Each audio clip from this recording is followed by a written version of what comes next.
Qanunsuz tikililərə sadə amnistiya tətbiqi müəyyən dövrdə sosial problemlərin həllinə kömək edə bilər. Lakin uzunmüddətli perspektivdə yeni qanunsuz tikililəri təşviq etməklə əlavə risklər yarada bilər. Bunu İqtisadiyyat naziri Mikayıl Cabbarov Ümumdünya Şəhərsalma Forumunun 13-cü sessiyası çərçivəsində keçirilən qeyri-rəsmi yaşayış məntəqələrinin və gecəqonduların transformasiyası, dünya üçün mənzil təminatı adlı dialoq sessiyasında deyib. Nazir bildirib ki, 1991-ci ildə ölkə müstəqillik əldə etdikdən sonra dövlət quruculuğu prosesi ilə bağlı ciddi çağırışlarla üzləşib.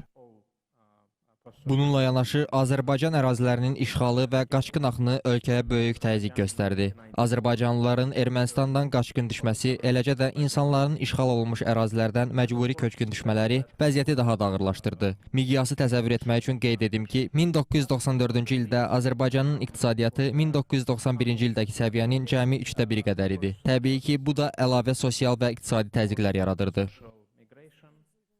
Mikayıl Cabbarov əlavə edib ki, sonraki 10 illikdə əsasən iqtisadi çətinliklərdən qaynaqlanan ilk məcburi sosial miqrasiya dalğası da o vaxtki vəziyyətə təsir göstərirdi.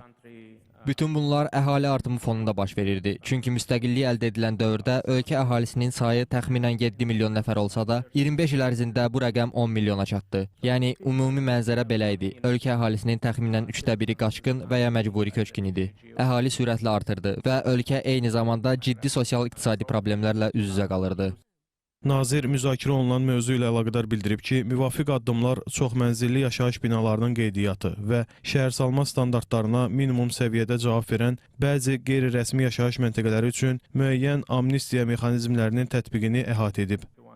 Eyni zamanda təcrübəmiz göstərdi ki, leqallaşdırma məsələsinə çox ehtiyatla yanaşmaq lazımdır. Çünki qanunsuz tikililərə sadə amnistiya tətbiqi müəyyən dövrdə sosial problemlərin həllinə kömək edə bilər. Lakin uzun müddətli perspektivdə yeni qanunsuz tikintiləri təşviq etməklə əlavə risklər yarada bilər. Bu isə kənd təsərrüfatı torpaqlarına, meşə sahələrinə, su ehtiyatlarına və mühüm infrastruktur zonalarına təzyiqin artmasına səbəb ola bilər.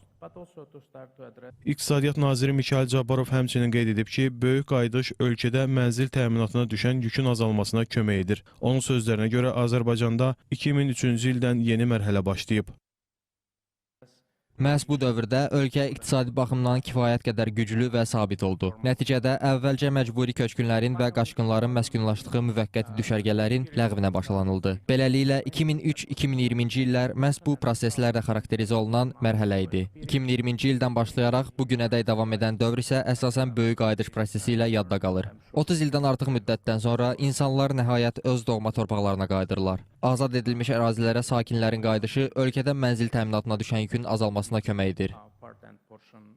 Mikayıl Cabbarovun sözlərinə görə Azərbaycanda muzlu işçi sayının və əmək haqqı fondunun ağarması, başqa sözlə kölgə iqtisadiyyatının azaldılması hesabına əldə olunan gəlirlərin məbləği real ifadədə 3 dəfədən çox artıb.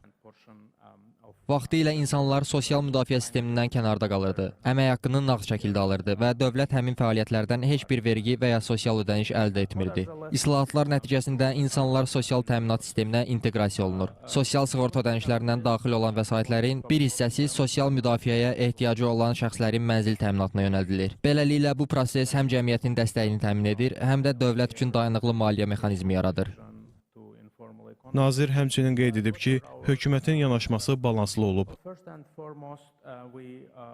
Bir tərəfdən vətəndaşların hüquqları və sosial ehtiyacları nəzərə alınır. Digər tərəfdən isə hüquqi intizamın gücləndirilməsi, standartlara uyğun və məsuliyyətli torpaq idarəçiliyi təmin edilir. Siyasətçilər və hökumətlər belə bir dilemma ilə üzləşirlər. Məhz bu səbəbdən Azərbaycan 2019-2025-ci illəri əhatə edən xüsusi hədəf proqramı müəyyən edib. Həmin proqram çərçivəsində qeyri-rəsmi məşğulluğun və yaşayış sahələrinin leqallaşdırılması prosesi həyata keçirilib.